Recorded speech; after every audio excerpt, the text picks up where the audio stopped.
मेरे प्यारे साथियों, नमस्कार। फ्रेंड्स, आज मैं बहुत ही महत्वपूर्ण खबर पर बात करने जा रहा हूं और खबर यह है कि चुनाव आयोग ने मतदाता सूचियों के विशेष गहन पुनरीक्षण की घोषणा कर दी है। विशेष गहन पुनरीक्षण, जिसके लिए अंग्रेजी का शब्द इस्तेमाल किया गया है स्पेशल इंटेंसिव रिवीजन, और इसका शॉर्ट फॉर्म बनाया गया है SIR, यानी कि सर, जिसका हिंदी में अनुवाद होगा महोदय, लेकिन इनफैक्ट इसका जो सही अर्थ है वह है विशेष गहन पुनरीक्षण। तो इससे पहले कि मैं इसके दूसरे विषयों पर आऊँ, दूसरे स्टेज पर आऊँ, पहले किस तरह की सूचना है, खबर है, आइए उसे जान लेते हैं। चुनाव आयोग ने घोषणा की है कि SIR पूरे देश में कराया जाएगा और इसकी शुरुआत उन्होंने शुरू के 9 राज्यों और 3 केंद्र शासित प्रदेशों से करने की घोषणा की है। अब 9 राज्यों के नाम आप सुन लीजिए, थोड़ा सा बस ध्यान से सुन लीजिएगा, पर्याप्त होगा। छत्तीसगढ़, गोवा, गुजरात, केरल, मध्य प्रदेश, राजस्थान, तमिलनाडु, उत्तर प्रदेश और पश्चिम बंगाल। और 3 जो यूनियन टेरिटरी हैं वे हैं अंडमान निकोबार द्वीप समूह, लक्षद्वीप और पुद्दुचेरी। नवंबर में यह प्रक्रिया शुरू कर दी जाएगी, 4 नवंबर से, और इसके बाद दिसंबर में जाकर के लगभग यह प्रक्रिया पूरी हो जाएगी और 51 करोड़ मतदाता इसमें कवर होंगे। ये खबर है। फ्रेंड्स, आपके लिए एक उपयोगी सूचना, हमारा फुल ऑनलाइन कोर्स है जिससे ऑप्शनल सब्जेक्ट को छोड़कर हम प्री, मेंस और इंटरव्यू तक की पूरी तैयारी कराते हैं। इसके सभी 1000 घंटे के लेक्चर्स वेल एडिटेड और एनिमेटेड हैं। इसके जो 90% लेक्चर हैं मैंने तैयार किए हैं और मैं स्पेशली बताना चाहूँगा कि हमने इसमें पढ़ाया नहीं है बल्कि समझाया है। आपको इसकी पूरी जानकारी हमारे मोबाइल ऐप और हमारी वेबसाइट पर मिल जाएगी। दोस्तों, अब इससे जुड़ी हुई जो दूसरी बातें हैं, आइए हम उन्हें देखते हैं। देखिए, शब्दों पर जाइए। विशेष गहन पुनरीक्षण, यानी कि यह विशेष है, यह सामान्य नहीं है। तो किस चीज के बारे में विशेष है? मतदाता सूचियों के बारे में विशेष है। मतदाता सूचियां तो बनी रहती हैं, अभी भी बनी हुई हैं, लेकिन उनका गहन पुनरीक्षण किया जाएगा। जो बनी हुई मतदाता सूचियां हैं, बहुत ही इंटेंसिव तरीके से, बहुत ही बारीक तरीके से, बहुत ही गहराई तरीके से उन्हें रिव्यू किया जाएगा। तो रिव्यू करके वो क्या देखेंगे? रिव्यू करके वो देखेंगे कि कहीं ऐसा तो नहीं कि कुछ गलत लोगों के नाम वोटर लिस्ट में जुड़ गए हों। आपको मालूम है कि भारत भी एक प्रकार से अवैध विदेशी प्रवासियों के संकट से गुजर रहा है, और जो ये अवैध विदेशी प्रवासी हैं, ये न केवल देश के लिए दूसरी समस्याएं ही पैदा करते किसी भी देश के लिए, बल्कि सच बात यह है कि राष्ट्रीय सुरक्षा की दृष्टि से भी ये चुनौती उत्पन्न करते हैं। और खासकर एक लोकतांत्रिक देश में तो चुनाव सबसे ज़्यादा मायने रखते हैं, वही सरकार का चयन करते हैं। और अगर विदेशी प्रवासियों को मतदान करके सरकार के चुनने का अधिकार दे दिया जाए, तो आप सोच करके देखिए कि अपने आप में केवल एक वैधानिक संकट ही नहीं है, बल्कि राष्ट्रीय संकट भी है। तो जो पहला सबसे बड़ा इसका उद्देश्य वो ये है कि जो अवैध विदेशी प्रवासी हैं उनको वोटर लिस्ट से हटाना। लेकिन केवल यही बात नहीं है। जो मतदाता मृत हो गए हैं लेकिन उनके नाम बकायदे वोटर लिस्ट में बने हुए हैं, उन्हें भी हटाना है। बहुत से ऐसे मतदाता होते हैं जो एक स्थान से दूसरे स्थान पर चले जाते हैं, लेकिन उनका नाम यहाँ वोटर लिस्ट से नहीं कटता है, उन्हें भी उससे निकालना होता है। और बहुत से ऐसे भी मतदाता होते हैं जिनके नाम कई बार जुड़े हुए होते हैं।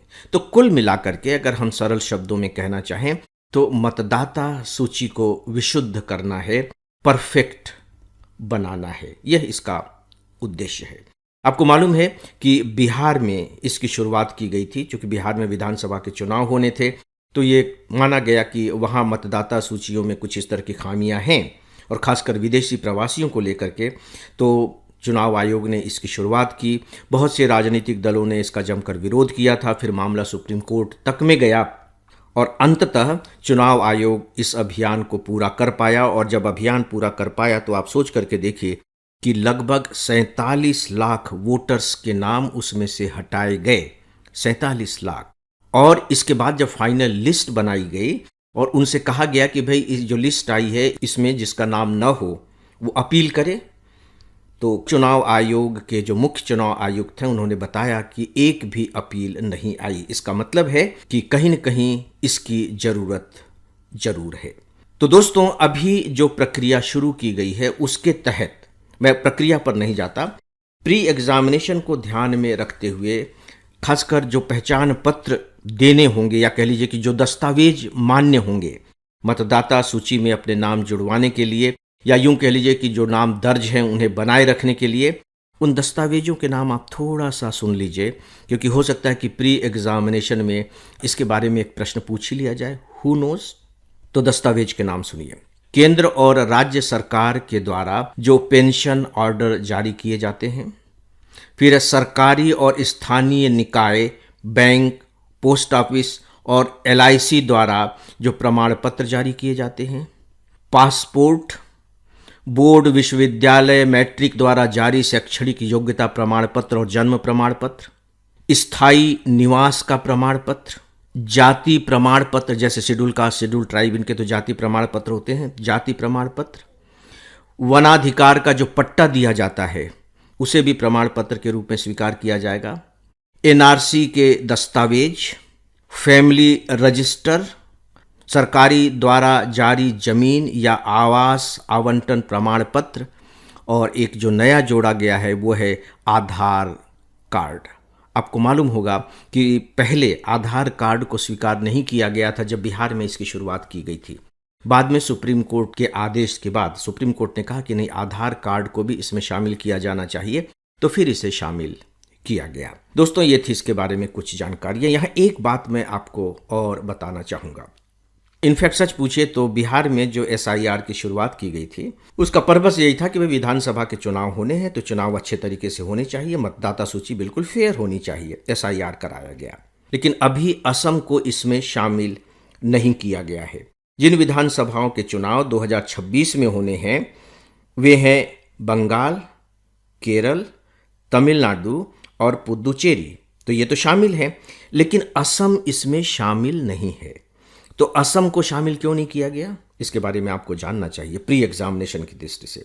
उसका कारण यह है कि असम में अभी नागरिकता की जांच चल रही है और जो बहुत जल्दी पूरी भी हो जाने वाली है।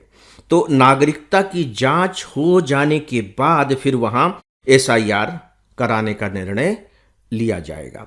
तो सीधी सी बात है कि चूंकि नागरिकता की जांच हो रही है तो आप ये कह लीजिए कि SIR का पहला चरण ऑटोमेटिक तरीके से वहां हो रहा है। उससे बहुत सी चीज़ें स्पष्ट हो जाएंगी और फिर बाद में जब ये जांच पूरी हो जाएगी तो वहाँ फिर SIR कराया जाएगा। तो दोस्तों, ये थी इससे जुड़ी हुई कुछ महत्वपूर्ण ऐसी खबरें जो आपको प्री एग्जामिनेशन की दृष्टि से जाननी चाहिए।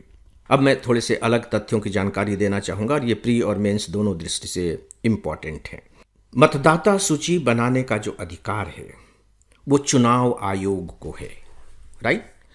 किस अनुच्छेद के तहत है, किस कानून के तहत है, ये आपको मालूम होना चाहिए प्री एग्जामिनेशन की दृष्टि से। और अगर इससे जुड़ा हुआ कोई प्रश्न मान लीजिए कि मेंस में आ जाता है तो रेफरेंस के बतौर भी आपको मालूम होना चाहिए, क्योंकि ये बहुत इंपॉर्टेंट घटना है पूरे देश के लिए। आपको ये भी मालूम होना चाहिए कि यह जो SIR हो रहा है ये 9वां अभियान है आज़ादी के बाद। जो अंतिम अभियान था वो 2002 से 2004 के बीच संपन्न हुआ था, मतलब 8 बार तो इससे पहले हो चुका है। लेकिन सोचने की बात यह है कि 2004 के बाद आज 21 साल हो गए, ये नहीं हुआ, जबकि हो जाना चाहिए था।